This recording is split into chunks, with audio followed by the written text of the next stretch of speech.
नमस्कार मित्रांनो, आज आपण खूप महत्त्वाची माहिती घेऊन आलो आहेत.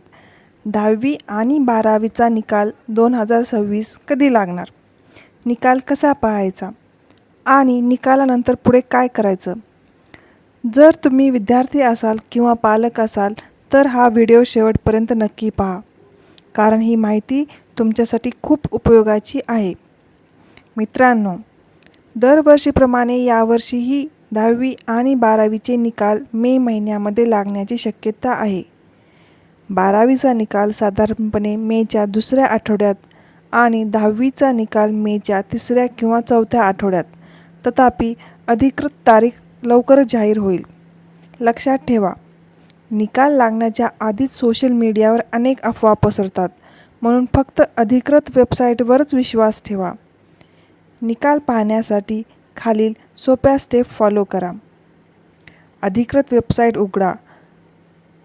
mahresult.nic.in, SSC रिझल्ट 2026 किंवा HSC रिझल्ट 2026 लिंकवर क्लिक करा.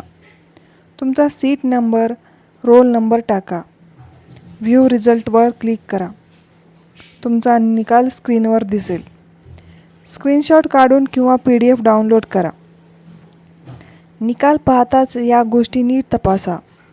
तुमचे नाव आणि सीट नंबर, विषयानुसार मिळालेले गुण, एकूण टक्केवारी, पास किंवा फेल स्टेटस.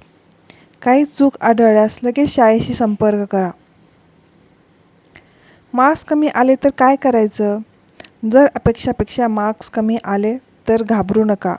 रीचेकिंग किंवा रिव्हॅल्युएशनसाठी अर्ज करू शकता. सप्लिमेंटरी एक्झामची संधी मिळते. लक्षात ठेवा, एक निकाल तुमचं भविष्य ठरवत नाही. 10वी नंतर काय करायचे? Science, commerce, arts, diploma, ITI. 12वी नंतर काय करायचे? इंजिनिअरिंग, मेडिकल, BCom किंवा BBA किंवा BA. सरकारी परीक्षांची तयारी. तुमच्या आवडीप्रमाणे योग्य क्षेत्र निवडा. प्रिय विद्यार्थ्यांनो, निकाल काहीही असो, तुमची मेहनत केली होती हेच सर्वात महत्त्वाचं आहे. यश मिळाले तर नम्र राहा. अपयश आले तर पुन्हा उभे राहा, कारण जीवनात अजून खूप संधी आहेत. जर हा व्हिडिओ उपयुक्त वाटला असेल तर लाईक करा, शेअर करा आणि चॅनलला सबस्क्राईब करा.